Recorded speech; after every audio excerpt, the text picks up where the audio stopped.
Hello, नमस्कार किसान साथियों। मेरा नाम दलबीर है और मेरे इस यूट्यूब चैनल में आपका स्वागत है। मेरे इस यूट्यूब चैनल का नाम इंडियन टेक्निकल फार्मिंग है और आज मैं आपके लिए एक खेती से जुड़ी नई वीडियो लेकर आया हूं। इस वीडियो में आज मैं आपको बताता हूं कि ग्वार की खेती किस तरीके से करें जिससे हमें ज़्यादा से ज़्यादा इनकम प्राप्त हो। ग्वार की खेती के लिए उपयुक्त समय कौन सा है, ग्वार की खेती के लिए फसल चक्र अपनाना क्यों ज़रूरी है, ग्वार की खेती के लिए कौन सा बीज का चुनाव करें, कौन कौन सी इसकी उन्नत किस्में हैं, किस तरह में बीज का उपचार करना है और इसके लिए हमें बीज की मात्रा की कितनी जरूरत पड़ेगी। इसकी खेती शिक्षित तथा अशिक्षित क्षेत्रों में की जाती है। ग्वार की खेती के लिए जल प्रबंधन का होना बहुत ज़रूरी है और इसमें कीट प्रबंधन व रोग प्रबंधन भी बहुत ज़रूरी है। इसके बाद हम इसकी कटाई व कटाई करते हैं। अब हम बात करते हैं कि इसकी बिजाई के समय कौन कौन सी सावधानी रखें जिसके कि बीज का अंकुरण 100% तक हो, जिससे कि हमें कम खर्च व कम समय में ज़्यादा से ज़्यादा फसल की पैदावार प्राप्त हो, जिससे कि हमें एक अच्छी इनकम प्राप्त हो। इस वीडियो को अंत तक ज़रूर देखें ताकि आपको खेती से जुड़ी सभी जानकारी प्राप्त हो। अगर आप चैनल पर नए हो तो इस वीडियो को लाइक, शेयर और चैनल को सब्सक्राइब जरूर करें ताकि अन्य किसानों को जानकारी प्राप्त हो अगर आप और आने वाली वीडियो की नोटिफिकेशन आपको मिलती रहे। चलो चलिए वीडियो को स्टार्ट करते हैं। शुष्क व अर्धशुष्क इलाकों में होती है। यह गर्म मौसम की फसल है जिसे बाजरे के साथ मिलाकर बोया जाता है। इसे हरी सब्जी के रूप में भी इस्तेमाल किया जाता है। जगहों पर इसे हरे चारे के रूप में भी प्रयोग करते हैं। इसका अच्छा दाम भी मिलता है। इससे किसान सालाना लाखों रुपए की कमाई कर सकते हैं। इसकी खेती मुख्य तौर पर राजस्थान, हरियाणा, उत्तर प्रदेश, एमपी व महाराष्ट्र के कुछ हिस्सों में की जाती है। महाराष्ट्र में लगभग 9 हेक्टेयर क्षेत्र में इसकी खेती की जा रही है। कृषि विभाग के अधिकारियों ने बताया कि पशुओं को ग्वार खिलाने से उनमें ताकत आती है, दुधारू पशुओं की दूध देने की क्षमता में वृद्धि होती है। ग्वार से गोंद का निर्माण भी किया जाता है। ग्वार गम का उपयोग अनेक उत्पादों में होता है। ग्वार फली से स्वादिष्ट सब्जी बनाई जाती है। इसका इस्तेमाल दाल तथा सूप बनाने में भी किया जाता है। ग्रामीण क्षेत्रों में यह एक काफ़ी लोकप्रिय फसल है। हेलो, नमस्कार सभी किसान भाइयों का मेरे इस यूट्यूब चैनल में आपका स्वागत है। मेरे इस यूट्यूब चैनल का नाम इंडियन टेक्निकल फार्मिंग है। आज मैं आपको 365 ग्वार की वैरायटी के बारे में कुछ विशेषताएं बताऊंगा। ग्वार की 365 वैरायटी की पैदावार सबसे अच्छी होती है। यह ग्वार बिल्कुल वाइट होता है। अगर बारिश ज़्यादा हो जाए तो इस वैरायटी का रंग कुछ काला भी पड़ जाता है। इसकी बुआई हरियाणा व राजस्थान में की जाती है। 1 एकड़ के लिए 5 किलो बीज पर्याप्त रहता है। इसकी बिजाई आप हल्की, मध्यम, भारी और रेतीली मिट्टी में की जा सकती है। 5 केजी पैकेट की कीमत 500 रुपये के आसपास होती है। 365 वैरायटी के पौधे की हाइट सबसे ज़्यादा होती है। इस वैरायटी में किसी भी प्रकार की कोई बीमारी नहीं आती है। अगर ये वीडियो आपको पसंद आए तो इस वीडियो को लाइक, शेयर, कमेंट और इंडियन टेक्निकल फार्मिंग को सब्सक्राइब करें। धन्यवाद। वायु नंबर 7, खेत की तैयारी। नंबर 8, फसल पद्धति या फसल चक्कर। नंबर 9, बीज का चुनाव, बीज की उन्नत किस्में, बीज का उपचार, बीज की मात्रा। नंबर 10, बिजाई या फसल की बुआई। नंबर 11, फसल की बुआई तथा अशिक्षित क्षेत्रों में। नंबर 12, खरपतवार की रोकथाम। नंबर 13, 30 दिन के बाद निराई या गुड़ाई। नंबर 14, 30 दिन बाद सिंचाई। नंबर 15, जल का प्रबंधन। नंबर 16, कीट व रोग का प्रबंधन। नंबर 16, इंसेक्टिसाइड व टॉनिक का स्प्रे। नंबर 17, कटाई, फिर कटाई, फिर भंडारण। ये मुख्य सावधानियां हैं जो हमें ग्वार की फसल में रखनी चाहिए। ग्वार की खेती के लिए उपयुक्त समय। ग्वार की खेती खरीफ और गर्मी के मौसम में की जाती है। कालीन फसल की बुआई के लिए मई महीने का प्रथम पखवाड़ा उपयुक्त समय है। यह आप नहरी पानी से भी कर सकते हैं। देरी से बुआई करने पर पैदावार पर प्रतिकूल प्रभाव पड़ता है। वर्षा ऋतु की फसल की बुआई के लिए जून व जुलाई उपयुक्त समय है। वर्षा आधारित क्षेत्रों में जुलाई माह में वर्षा आगमन के समय ही ग्वार की बुआई कर देनी चाहिए। बाज़ार में बाजरा की बहुत सी वैरायटियाँ उपलब्ध होती है। मई महीने में अगेती वैरायटी व जून जुलाई में हम 75 वैरायटी या फिर हम समय के अनुसार ही वैरायटी का चुनाव करते हैं। खेत का चुनाव, इसके बाद हम बाजरा की बिजाई के लिए हम खेत का चुनाव करते हैं। अगर पहले उस खेत में सरसों की बिजाई की थी तो सरसों के फन्नों को रोटावेटर की सहायता से 1-2 बार अच्छी तरह से जुताई कर दे ताकि सरसों के फन्नों खेत में अच्छी तरह से मिट्टी में मिल जाए। फिर आप हैरों की सहायता से 2-3 बार अच्छी तरह से जुताई कर दे। फिर आप लेवलर की सहायता से खेत को समतल कर दे। अगर खेत पिरानी है तो आप रोटावेटर की सहायता से 2-3 बार जुताई कर दे। फिर आप हैरों की सहायता से उसकी 1-2 बार अच्छी तरह से जुताई कर दे या फिर आप कल्टीवेटर की सहायता से एक गहरी जुताई कर दे। अगर खेत नहरी है तो उस खेत को लेवलर की सहायता से समतल कर दे ताकि खेत की सिंचाई अच्छी तरीके से हो जाए। मिट्टी की जांच, सबसे पहले अपने खेत की मिट्टी की जांच करवा ले, जिससे हमें यह पता चल जाता है कि यह मिट्टी में कौन कौन से पोषक तत्वों की कमी है और खेत की मिट्टी किन किन फसलों के लिए उपयुक्त है और इस मिट्टी में कौन कौन सी फसलें उगाई जा सकती है, जैसे गेहूँ, चना, अरहर, सरसों, राया, बरसीन, गन्ना, आलू, मक्का, बाजरा, कपास। मिट्टी की जांच से हमें यह पता चल जाता है कि इस मिट्टी का पीएच मान कितना है और इसमें कौन कौन सी फसलें उगाई जा सकती हैं। पानी की जांच, अगर आप फसल की बिजाई के लिए नहरी पानी का इस्तेमाल करते हैं तो यह सभी प्रकार की फसलों के लिए अच्छा है और इसमें बीज का अंकुरण 100% हो जाता है। अगर आप ट्यूबवेल के पानी से फसलों की बिजाई करते हैं तो आप सबसे पहले ट्यूबवेल के पानी की जांच करवा लें। अगर ट्यूबवेल का पानी पीने में मीठा है तो इसमें पानी का पीपीएम ज़्यादा हो सकता है और बीज अंकुरण के समय यह एक समस्या बन जाता है। अगर पानी का पीपीएम 1000 से कम है तो यह सभी प्रकार की फसलों के लिए अच्छा है और इसमें बीज का अंकुरण 100% हो जाता है। अगर पानी का पीपीएम 1000 से ज़्यादा है तो इसमें बीज का अंकुरण सही तरीके से नहीं हो पाता है, इसलिए पानी की जांच करवाना बहुत ज़रूरी है। ग्वार की फसल में हमें ट्यूबवेल के पानी का इस्तेमाल नहीं करना चाहिए क्योंकि इससे ग्वार की फसल अच्छी नहीं होती है। अगर सिंचाई के लिए ज़रूरत पड़े तो हमें नहरी पानी का ही इस्तेमाल करना चाहिए। खेत की तैयारी व गोबर की खाद, अगर आप खेत में गोबर की खाद का इस्तेमाल करते हैं तो 8 से 10 टोली 1 एकड़ के लिए पर्याप्त रहती है। गोबर की खाद जमीन में अच्छी तरह बिखेरकर जमीन को समतल कर देना चाहिए। ग्वार की खेती के लिए भूमि, ग्वार की खेती के लिए उचित जल निकास वाली दोमट व बलुई दोमट मिट्टी सर्वोत्तम रहती है। यह फसल सिंचित व असिंचित दोनों क्षेत्रों में सफलतापूर्वक उगाई जा सकती है। हल्की क्षारीय व लवणीय भूमि जिसका पीएच मान 7.5 से 8.5 तक हो, वहीं पर ग्वार की खेती आसानी से की जा सकती है। ग्वार के लिए एक जुताई मिट्टी पलटने वाले हल या डिस्क हैरो से क्रॉस जुताई कर पट्टा लगा देना चाहिए। इसके उपरांत एक कल्टीवेटर से जुताई पर्याप्त रहता है जिसमें मृदा नमी संरक्षित रहे। जुलाई जून के द्वितीय पखवाड़े में ही करनी चाहिए। इस प्रकार तैयार खेत में खरपतवार कम पनपते हैं। ग्वार फसल के लिए जलवायु, ग्वार एक सूखा सहन करने वाली व गर्म जलवायु की फसल है। यह उन क्षेत्रों में आसानी से उगाया जा सकती है जहाँ पर औसत वार्षिक वर्षा 30 से 40 सेंटीमीटर तक होती हो। बीजों के अंकुरण व जड़ों के विकास के लिए 25 से 300 सेंटीमीटर के नीचे तापमान उपयुक्त होता है। ग्वार एक प्रकाश संवेदनशील फसल है, अतः इस फसल में फूल व फलियों का निर्माण केवल खरीफ के मौसम में ही होता है। अत्यधिक बारिश, बरसात व ठंड को यह सहन नहीं कर पाती है। जिन क्षेत्रों में अत्यधिक गर्मी पड़ती है परंतु सिंचाई की सुविधा उपलब्ध है, वहाँ पर ग्वार की खेती से भरपूर पैदावार ली जा सकती है। शुष्क और अशुष्क दोनों दशाओं में इसकी खेती आसानी से की जा सकती है। ग्वार एक उष्ण कटिबंधीय फसल है जो 18 से 30 डिग्री सेल्सियस के औसत तापमान पर पकती है। खरीफ की गर्म और आर्द्र जलवायु के कारण पेड़ों की वृद्धि बहुत अच्छी होती है।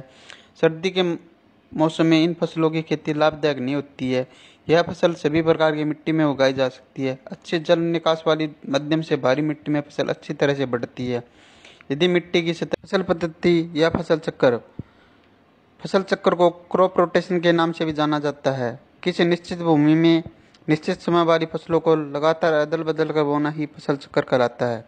फसल चक्र का मुख्य उद्देश्य है किसी भी तरह के पौधे के लिए भूमि में मौजूद पोषक तत्वों के सदुपयोग से भूमि की भौतिक और जैविक परिस्थिति में संतुलन बनाए रखना होता है। लगातार फसल चक्र अपनाने से किसान भाई को फसल में आने वाली कई तरह की परेशानियों से छुटकारा मिलता है। फसल चक्र का इस्तेमाल कर किसान भाई अपनी भूमि से लगातार अच्छी फसल ले सकते हैं और इसके अपनाने से खेत की उर्वरकता भी बनी रहती है। जबकि एक ही फसल को लगातार उगाने से किसान भाइयों को फसल की कम उपज मिलती है और एक ही फसल को खेत में लगातार लगाने से मिट्टी में बीज जनित और मृदा जनित रोग भी बढ़ जाते हैं, जिसके कारण भूमि में विषैले गुण आ जाते हैं। भूमि के अंदर विषैले गुण उत्पन्न हो जाने पर भूमि में पाई जाने वाली छोटे उपयोगी मित्र कीट नष्ट हो जाते हैं और भूमि धीरे धीरे बंजर रूप धारण करने लगती है। फसल चक्र के फायदे। फसल चक्र के अपनाने से भूमि की उर्वरक शक्ति बनी रहती है। फसल चक्र के अपनाने से भूमि में अम्लीय और क्षारीय गुण, पोषक तत्व और जैविक पदार्थों की मात्रा संतुलित रहती है। फसल चक्र के अपनाने से फसल में कई तरह के कीट और बीज जनित रोग नहीं लगते हैं। इसके अपनाने से फसलों में पैदावार अधिक मात्रा में प्राप्त होती है, जिसकी गुणवत्ता भी अच्छी पाई जाती है। भूमि में फसल चक्र अपनाने से रासायनिक उर्वरक कम मात्रा में इस्तेमाल किए जाते हैं, जिससे मिट्टी दूषित होने से बचती है। फसल चक्र अपनाने से फसलों में रोग भी काफ़ी कम ही देखने को मिलते हैं, जिसकी वजह से किसान भाइयों द्वारा रासायनिक दवाओं पर किया जाने वाला खर्च भी कम हो जाता है। फसल चक्र के दौरान फली वाली फसलों के बोने पर खेत में नाइट्रोजन की पूर्ति बनी रहती है। फसल चक्र अपनाने से खेत में खरपतवार में कमी देखने को मिलती है, क्योंकि फसल चक्र के दौरान अधिक गुड़ाई वाले फसलों को बोने पर खेत में खरपतवार नष्ट हो जाते हैं। अधिक पोषण तत्व ग्रहण करने वाली फसलों की खेती के बाद खेत को एक बार खाली छोड़ देना चाहिए। किसी भी विशेष रोग के लगने पर उस फसल को लगातार खेत में नहीं उगाना चाहिए। जिन फसलों की जड़ें अधिक गहराई में जाती है उन फसलों के बाद जिन फसलों की जड़ें कम गहराई में जाती है उन्हें उगाना चाहिए। अनाज फसलों को उगाने के बाद 2 से 3 साल में एक बार दलहनी फसल को जरूर उगाना चाहिए। अधिक गुड़ाई वाली फसलों के बाद कम गुड़ाई की जरूरत वाली फसलों को उगाना चाहिए। अधिक सिंचाई वाली धान जैसी फसलों के बाद कम सिंचाई वाली जरूरत की फसलों को उगाना चाहिए। अधिक उर्वरक लेने वाली फसलों के बाद जिन फसलों की उर्वरक की काफ़ी कम आवश्यकता होती है उन्हें उगाना चाहिए। इस प्रकार हमें फसल चक्र अपनाना चाहिए। बीज का चुनाव। हमें एक ऐसी वैरायटी का चुनाव करना होता है जो वैरायटी अच्छा उत्पादन देती हो, जिसका उत्पादन ज़्यादा से ज़्यादा होता हो और जिसकी मार्केट में बहुत ज़्यादा मांग हो और उसका भाव भी अच्छा हो, क्योंकि एक बढ़िया क्वालिटी का बीज ही हमें एक अच्छा उत्पादन और मुनाफा दे सकता है। बीज की उन्नत किस्में। ग्वार की उन्नत किस्में। बाजार में ग्वार की कई उन्नत किस्में देखने को मिल जाती है, जिन्हें चारे, दाने और हरी फलियों के आधार पर 3 भागों में बांटा गया है। उन्नत किस्में इस प्रकार है। दानों के लिए उन्नत किस्में अज्जी 365, अज्जी 563, 220। हरी फलियों हेतु उन्नत किस्में IC 1318, M83, पूसा मौसमी। हरे चारे के लिए उन्नत किस्में ये मुख्यतः हरे चारे के लिए उपयोग की जाती है। बुंदेल ग्वार 3, ग्वार क्रांति, बुंदेल ग्वार 2, गोरा 80, बुंदेल ग्वार 1। अगर आप पैदावार के लिए उपयोग करते हो तो दाने वाली उन्नत किस्मों का ही चुनाव करना चाहिए। अगर आप हरे चारे के लिए उपयोग करते हो तो हरे चारे वाली उन्नत किस्मों का उपयोग। ग्वार के बीजों की मात्रा व बीज उपचार। यदि आप ग्वार की फसल दानों और हरी फलियों के लिए करना चाहते हैं तो 1 एकड़ के लिए दाने की फसल के लिए 5 से 6 किलो बीज पर्याप्त रहता है और हरी खाद फसल में 15 से 16 किलो प्रति एकड़ बीज की जरूरत होती है। इसके अलावा आप हरे चारे के लिए फसल का उपयोग करना चाहते हैं तो 16 से 17 किलो बीज प्रति एकड़ की जरूरत होती है। इन बीजों को खेत में लगाने से पहले उन्हें कैप्टन या बायोस्टिन की उचित मात्रा में उपचारित कर लिए, ताकि बीजों को आरंभ में फफूंद या फंगस जैसे रोग न लगे। पौधे में जड़ों के अधिक मात्रा में गांठ पैदा करने के लिए जीवाणु रोधक राइजोबियम उर्वरक से उपचारित कर लेना चाहिए। 1 हेक्टेयर के खेत में 200 ग्राम की मात्रा वाली 2 पैकेट जीवाणु रोधक की जरूरत होती है। सबसे पहले हम FIR यानी सबसे पहले हम फंगिसाइड से बीज को उपचारित करते हैं, फिर इंसेक्टिसाइड से बीज को उपचारित करते हैं, फिर राइजोबियम कल्चर से हम उपचारित करते हैं। फंगिसाइड को उपचार करने का मुख्य उद्देश्य फंगस की बीमारियों की रोकथाम के लिए किया जाता है और इंसेक्टिसाइड दवाओं से उपचारित करने का मुख्य उद्देश्य दीमक जैसी रोकथाम के लिए किया जाता है और राइजोबियम कल्चर का उपयोग खेत में जीवाणुओं की संख्या बढ़ाने के लिए उपयोग किया जाता है, जिससे खेत में जीवाणुओं की संख्या बढ़ जाए, जिससे कि एक अच्छी फसल प्राप्त हो। ग्वार फसल में खाद एवं उर्वरक। ग्वार दलहनी फसल होने के कारण नाइट्रोजन की कुछ आपूर्ति वातावरण की नाइट्रोजन को जड़ों में उपस्थित कांटों द्वारा एकत्रित की ली जाती है, लेकिन फसल की प्रारंभिक अवस्था में पोषक तत्वों की पूर्ति के लिए 20 किलो नाइट्रोजन व 40 किलो फास्फोरस प्रति हेक्टेयर पर्याप्त रहता है। संपूर्ण नाइट्रोजन एवं फास्फोरस की मात्रा बुआई के समय खेत में डाल देनी चाहिए। इसके अतिरिक्त ग्वार की बिजाई को बुआई से पहले राइजोबियम कल्चर की 600 ग्राम मात्रा को 1 लीटर पानी व 250 ग्राम गुड़ के घोल में 15 किलोग्राम बीज को उपचारित कर छाया में सुखाकर बोना लाभदायक रहता है। खेत की तैयारी के समय 5 टन गोबर या कंपोस्ट खाद या 2-3 वर्ष में एक बार अवश्य प्रयोग से पहले मिट्टी की जांच करवा लेनी चाहिए। ग्वार की बुआई की विधि। अधिक पैदावार के लिए ग्वार की बुआई हमेशा पंक्तियों में करें। बुआई हल्के कुंडों में अथवा सीड ड्रिल की सहायता से करें। कूड़ों में पौधों की जड़ों के पास वर्षा जल से भी अधिक संग्रहित होता है, जिससे पैदावार अधिक मिलती है और फसल की देखभाल करने में भी आसानी रहती है। ग्वार की बुआई पंक्ति से पंक्ति की दूरी 45 से 50 सेंटीमीटर तथा पौधे से पौधे की दूरी 10 से 15 सेंटीमीटर करनी चाहिए। गहराई 4 से 5 सेंटीमीटर पर करनी चाहिए। बुआई के समय भूमि में पर्याप्त मात्रा में नमी होनी चाहिए, जिससे बीज का जमाव शीघ्र व पर्याप्त मात्रा में हो सके। अगर आपने नहरी क्षेत्र में बिजाई की है तो आप इसकी मेड बना दें। फिर आप इसमें खरपतवार नियंत्रण के लिए पेंडामेलिथियान 30% EC का 500 मिलीमीटर को 250 लीटर पानी में मिलाकर इसका छिड़काव कर दे, जिससे कि खेत में खरपतवार नहीं उगे। खरपतवार नियंत्रण। ग्वार की फसलों को खरपतवारों से पूर्णतः मुक्त रखना चाहिए। सामान्यतः फसल बुआई के 15 से 20 दिन बाद कई तरह के खरपतवार निकल जाते हैं, जिसमें जंगली जूट, जंगली चरी व दूब घास प्रमुख है। ग्वार की फसल में समय समय पर निराई गुड़ाई करके खरपतवारों को निकालता रहना चाहिए। इससे पौधे की जड़ों का विकास भी अच्छा होता है और जड़ों में वायु संचार भी बढ़ता है। दाने वाली फसल में बैसालीन 1 किलो प्रति हेक्टेयर की दर से खेत में बुआई से पूर्व मृदा की ऊपरी 8 से 10 सेंटीमीटर सतह पर छिड़काव कर खरपतवारों पर नियंत्रण पाया जा सकता है। खरपतवारों के नियंत्रण हेतु फसलों की बुआई के 2 दिन पश्चात पेंडामेलिथियान 30% EC का भी छिड़काव कर सकते हैं। बिजाई के 30 दिन बाद खेत में खरपतवार उग जाते हैं। जिस खरपतवार उगने के बाद हमें उसकी निराई या गुड़ाई हाथ से ही कर देनी चाहिए। निराई व गुड़ाई करने के बाद अगर खेत की सिंचाई करनी है तो 30 दिन बाद हम खेत की सिंचाई कर सकते हैं। जल प्रबंधन। अगर खेत में पानी का भराव ज़्यादा हो सकता है तो हमें उसका जल निकासी का प्रबंध करना चाहिए, क्योंकि ग्वार की फसलों में ज़्यादा पानी की जरूरत नहीं होती है। ग्वार की फसल में कीट व रोग प्रबंधन। दीमक। फसल के पौधों की जड़ों को खाकर ये नुकसान पहुंचाती है। बुआई से पहले अंतिम जुताई के समय खेत में क्लोरोफोस 1.5% या क्लोरीफास पाउडर 20 से 25 किलो प्रति हेक्टेयर की दर से भूमि में मिलानी चाहिए। बोने के समय बीज को क्लोरीफायरिस कीटनाशक की 2 मिलीलीटर मात्रा से प्रति किलोग्राम बीज की दर से उपचार कर बोना चाहिए। नंबर 2, कातरा। इस कीट की लट प्रारंभिक अवस्था में फसल के पौधों को खाकर नुकसान पहुंचाती है। इसके नियंत्रण के लिए खेत के आसपास सफाई रहनी चाहिए तथा खेत में प्रकोप होने पर मिथाइल पैराथियोन या क्विनोलोफास 1.5% चूर्ण की 20 से 25 किलोग्राम मात्रा प्रति हेक्टेयर की दर से बुरकनी चाहिए। मोइला। यह कीट पौधे के कोमल भागों का रस चूसकर फसलों को हानि पहुंचाते हैं। इसके नियंत्रण हेतु मोनोक्रोटोफास आधा लीटर मात्रा को 500 लीटर पानी के घोल में मिलाकर छिड़काव कर देना चाहिए। सफेद मक्खी एवं एरातिल्ला। इन कीटों के नियंत्रण के लिए ट्राइजोफोस या मेलाथियान की 1 लीटर मात्रा को पानी में घोल बनाकर प्रति हेक्टेयर की दर से छिड़काव करना चाहिए। Bacterial blight. यह ग्वार की बहुत हानिकारक बीमारी है।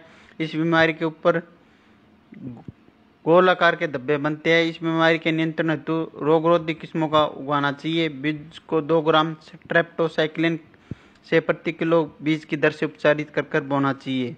छाछिया। इस रोग के कारण पौधे के ऊपर सफेद रंग के पाउडर का आवरण बन जाता है। इस रोग के नियंत्रण हेतु 25 किलोग्राम बुआई के 30 से 40 दिनों बाद खेत में फुटाव, बुढ़वार और फूलों की संख्या में जबरदस्त वृद्धि करने के लिए हमें प्लानोफिक्स व कल्टार जैसे टॉनिक का इस्तेमाल करना चाहिए। इसका उपयोग करने से फूलों की संख्या में जबरदस्त वृद्धि होती है, फलियों की संख्या ज़्यादा से ज़्यादा बनती है, फूल झड़ते नहीं है।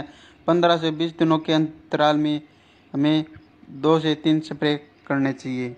चिप्पा व हरा तिल्ला की रोकथाम के लिए हम मोनोक्रोटोफास या इमिडाक्लोप्रिड या टाटा का असाटाप जैसी दवाइयों का छिड़काव करना चाहिए। अन्य कीट व रोग की रोकथाम के लिए आप अपने नज़दीकी डॉक्टर से भी संपर्क कर सकते हैं। इसके बाद जैसे ही पैदावार या फसल की कटाई शुरू हो, इसके बाद हमें इस फसल की कटाई कर लेनी चाहिए। इसके बाद हम इसकी धूप में सुखा लेना चाहिए। इसके बाद हमें इसकी कढ़ाई कर लेनी चाहिए। कढ़ाई करने के बाद हमें इस फसल का भंडारण कर देना चाहिए। अगर आपको ये मेरी वीडियो पसंद आए तो इस वीडियो को ज़्यादा से ज़्यादा लाइक, शेयर व इंडियन टेक्निकल फार्मिंग को सब्सक्राइब करें। धन्यवाद।